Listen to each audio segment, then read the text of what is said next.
Hello everyone, this is AndresRestart. I am back from vacation and there is a lot I would like to discuss.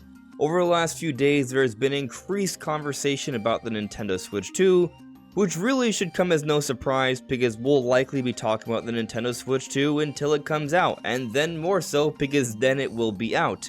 But it appears that there are some things going on that seem to be suggesting that Nintendo is indeed prepping for that Switch 2 launch. So what are these signs? What are these preparations? Well, that's what we'll be discussing today. But before going forward, let me ask that if you do enjoy my content, to please subscribe and hit that notification bell. So something that happened while I was away the last few days was this tweet from Nintendo about a new product that they are releasing. Joy-Con Charging Stand 2-Way, a device dedicated to charging Joy-Con controllers as well as Nintendo Entertainment System controllers for Nintendo Switch, is releasing October 17th. And here are some images of the stand expanded. As you can see, it's a stand that plugs in with the typical USB-C cable. You can even take out the little thing and you can even use it to hold the Joy-Cons together as a controller.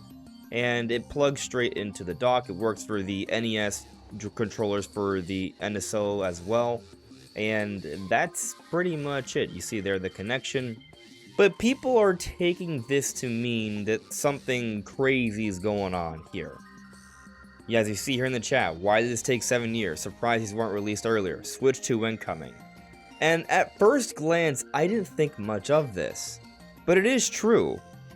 We are very late into the Switch's life cycle, the 8th year of the console.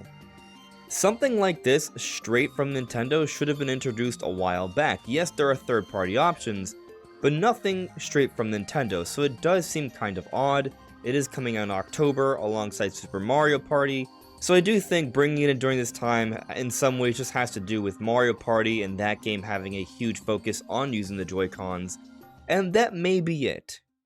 But there is something to consider here because this does give us another way to pair our Joy-Cons to the Nintendo Switch, or perhaps the Nintendo Switch 2. You see, it has been rumored or reported from multiple places that the Switch 2 will have magnetically attaching Joy-Con controllers. It came from Vandal, and then Moab had apparently leaked it as well. And essentially, there's like a magnetic suction that is going to be happening here. And if this is the way the controllers may be attaching, that may be a nicer, more intuitive way to have them attach. But also, there would no longer be the rail system that we've been seeing the Joy-Cons use all this time. So then, there wouldn't be a way to attach the Switch 1 Joy-Con controllers. So Nintendo putting out a stand like this might be them not just supporting the launch of the latest Super Mario Party, but also them preparing ways to still support the Switch 1 during the Switch 2 era. Now technically you could just use the little sync button on the Joy-Cons to pair them with any Switch console, not just sliding them into the dock, and that probably could work for Switch 2, but for most people it's easier just to slide it in there, so having a stand like this that is prevalent during the Switch 2 era could be something pretty smart if they still want the Switch 1 Joy-Cons to be compatible with Switch 2, which most of us are assuming, especially when we take into account all the rumors and reports of there being backwards compatibility, some of which came alongside the magnetic controller stuff. So do I personally think this means something? I think potentially. I think there's a pretty solid chance. Like, I could even see a scenario, say 6-9 months from now, once we all know about Switch 2 and it's about to come out or it's already released, and Nintendo puts out a post where they show this stand again and say it's still for sale and it can be used to pair your Switch 1 Joy-Con controllers to your Switch 2 if you would like more controllers in that way without having to buy more. I can see it. But what I find most fascinating about this conversation is the idea that Nintendo may be preparing an environment for Nintendo Switch 2. This idea that they're going to get the stands out there, so right out of the gates, people will have a myriad of controllers that they can connect to the console. And it gets me wondering about other ways Nintendo could be preparing this environment for the Switch 2 launch. Something I've noticed is that Nintendo hasn't been releasing DLC for some of their major games. Here Nintendo's talking about how Pikmin 4 has been out for a year, and yet there has been no DLC for this game, We just came off the big direct from last month, and there's been no DLC announcements for Nintendo's major 2023 games outside of Fire Emblem Engage, which came out in the beginning of the year. So games like Tears of the Kingdom, Mario Wonder, and Pikmin 4, games we would have thought that would have gotten DLC had they come out earlier in the Switch generation, have not gotten any DLC. And so now, being a year removed from Pikmin 4, while it's always possible they could come back with some DLC for this particular game, I do think this is Nintendo not really doing anything for these particular games because they have a plan for these respective franchises on Switch 2, and they are focusing their development efforts with the teams that made these games for their Switch 2 projects. I would like to acknowledge a counter argument that some people might be making when it comes to this DLC theory, and that's the basketball update we just got for Switch Sports. That's DLC for a major Nintendo game that we're getting. Well, first off, just because we're getting DLC for one major Nintendo game doesn't take away from the fact that they are not doing it for their other major Nintendo games. DLC shouldn't be the exception, it should be the norm, so the fact that we're just seeing some exceptions, I don't really think it takes away from the theory. And actually, when it comes to this basketball update, I actually think this is, in a way, Nintendo also preparing for the launch of Switch 2. Hear me out here. So they decided to do this basketball update, I think, likely because they want to keep this game relevant. It's an evergreen game continuing to sell, and more updates help with that, for sure. But I also think it's because they have another game planned next year that is going to be a follow-up to this one, and they want to keep the series relevant. So like Nintendo Land, like Wii Sports, like 1-2-Switch, I think we are going to have some sort of multiplayer, motion control centric game early on for Switch 2. And there were the codename leaks. One of them was for Anna, a project at Nintendo. And if you're unfamiliar, Elsa was the codename for Switch Sports. Elsa and Anna are the sisters from Frozen. So there may be a hint or indication here that this Anna project is in some way related or a follow-up to Switch Sports, which makes sense as a launch window title for Switch 2, and I think this basketball update for Switch Sports is Nintendo continuing to keep this game relevant as they prepare for a major update to this series next year in that launch window. And to further support this theory, the developer behind the basketball update isn't the same developer that made Switch Sports, it was actually aiding. So what has Nintendo's EPD Group 14 been working on? I think I've already made my case.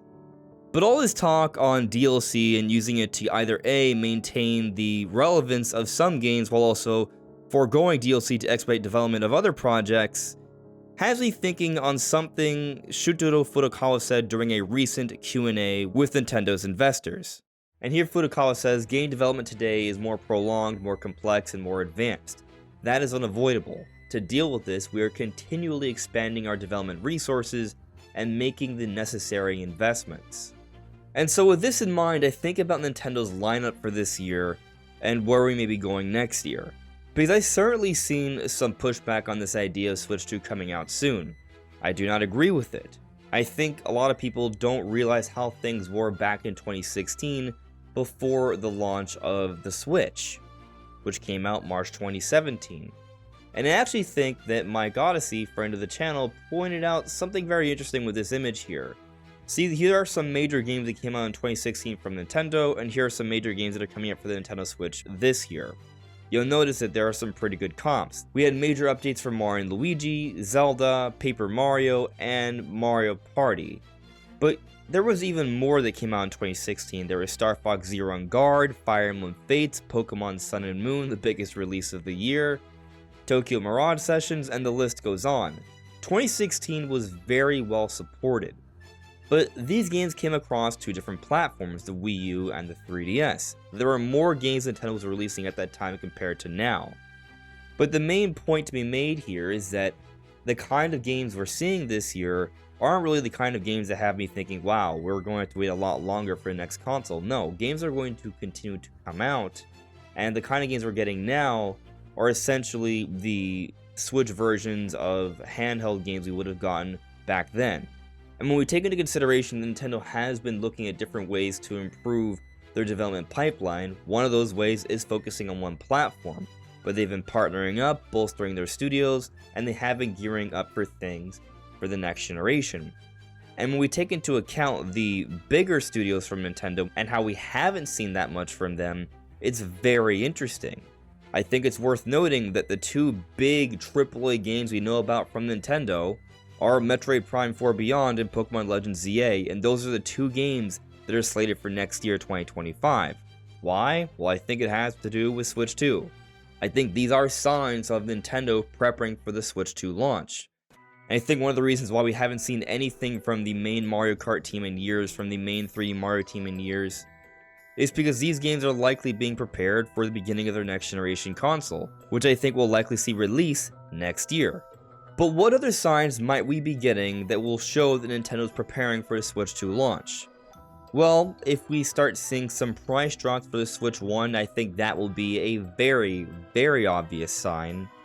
But other things that may happen would be in the rumor leak territory that have to do with the manufacturing process. As we approach the launch of the Nintendo Switch 2, manufacturing is going to continue to ramp up, and the likelihood of leaks getting out there will increase.